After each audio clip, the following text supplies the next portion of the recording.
This is an excerpt from Gnosis.org, the Gnosis Catechism Preface.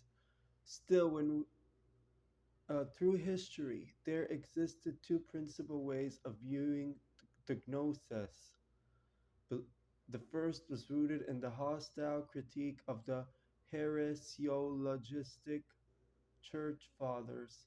It declared that Gnosis was speculation and philosophizing, resulting in a patchwork system of purloined parts from here and there.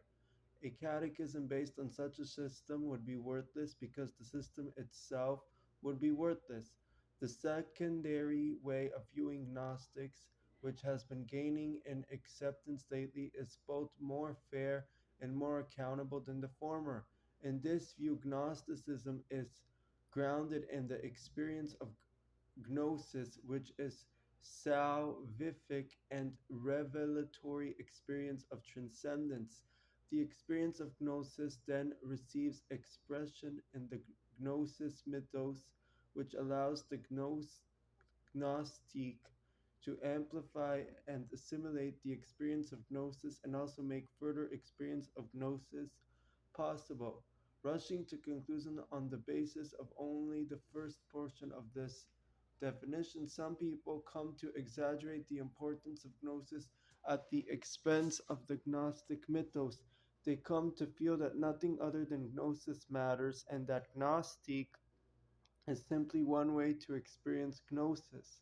There is zero doubt that true that without Gnosis there is no Gnosticism, but it is also true that without the context of the Gnostic mythos, the gnosis of the individual loses its salvific character. One world harbors many people who have had impressive spirit experiences which, however, never yielded any significant meaning.